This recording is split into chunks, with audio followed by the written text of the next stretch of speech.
And you wrote to me, Doctor, and you said that this whole controversy, this whole Trinitarian issue that you looked at, resulted in I think you called it an abandonment of the apocalyptic faith, an abandonment of this change and the millennial, what we Christians call the millennium age, or the age to come, as Judaism calls it.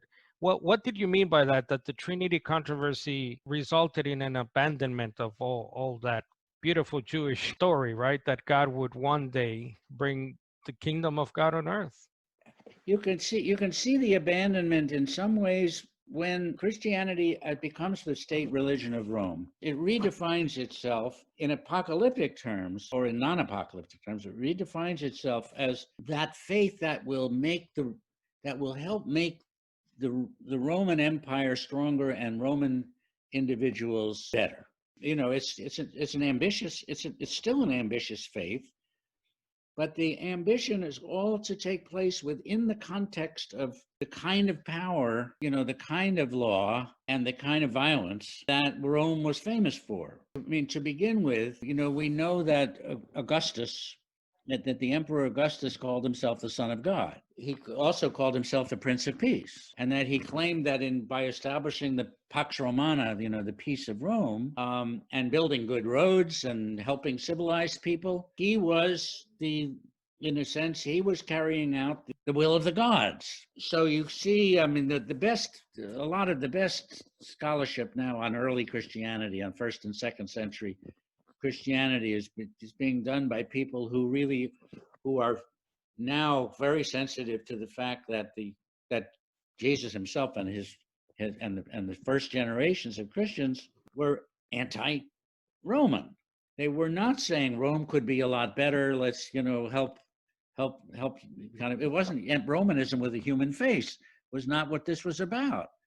It was about a different sort of place, a place where people wouldn't dream of going to the gladiatorial fights, for example. A place where you wouldn't have half the young men in the empire and fighting in legions in some other place to extend Roman power. And people were happy about the Roman. I mean, Paul was happy about that there were good roads for him to travel on to do his work and so forth, but he never for a minute mistook Rome for God's kingdom. So you're saying that the early Christians, and this is what you're working on now with Paul. So you're saying that for those early Christians like Paul and his contemporaries, they were not social justice warriors. How do we make Rome better? They were all about this thing they call the kingdom of God, and warning people that God's judgment is coming upon the nations, and you better change how you think and how you see the world.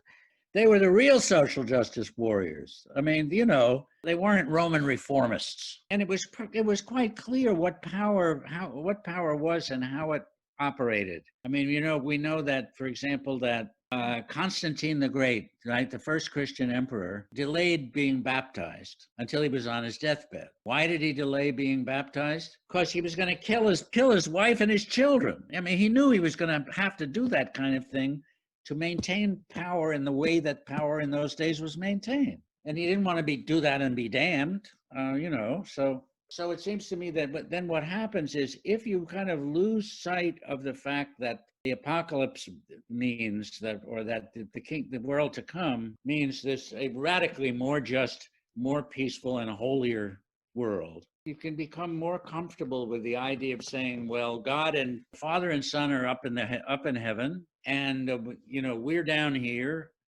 and we'll all do the best we can. And maybe the second coming, maybe it'll come, but maybe never. Maybe who knows when? And sort of that giving up on when you give up on Jesus as the Messiah, which it seems to me is what's happening there. You give up on Jesus the Messiah, you're also giving up on a vision of a radically better world, or you're postponing it indefinitely.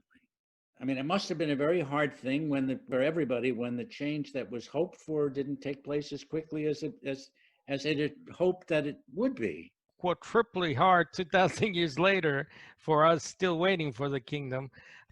You wrote to me that this world to come, this beautiful image, Jewish image, right? The prophets from the writings, is also about how the dead would be raised, inherit immortality, would inherit, as the New Testament calls it, life in the age to come. Do you know from your research idea of a resurrection of the just and the unjust, as Jesus calls it in the New Testament?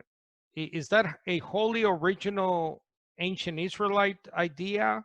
Can we find that going back to the Pentateuch, the five books, the books of Moses and all that, or? I think it's an important question, and promise to look up and talk to you about again. But I mean, I know that it was a Pharisaic belief that the resurrection of the body. But I think that before that, there was the idea of the resurrection of the dead. Was, I think it's older than that. But whether it took the form of the resurrection of the body, I really don't know. I think certainly one of the most interesting things about it to me is the resurrection debate is that it represents a clear statement of values that death is not a good thing. But when you see among the liberals as well as non-liberals, but when you see the strong tendency to say, well, that's you're going to have life, you're going to have death. It's really not worth talking about. There's something that is coming out of Judaism and Christianity both that says, now wait a minute. This is not, we don't accept death any more than we accept sin as part of God's original plan. I know that the rabbis taught something like this, but this is why I want to look this up and talk to you again about it. I know that the rabbis talked about this in the Talmud also, but so the idea that death is really an evil, not just the part of the law of nature. It seems to me comes down to us and makes us think that if you're going to really be, if you're really going to be talking about transformation, the idea that you simply accept death as as inevitability, then you might as well say you accept the empire as an inevitability. You accept violence, organized violence as an inevitability, or you expect people to commit crimes and fail morally as an inevitability.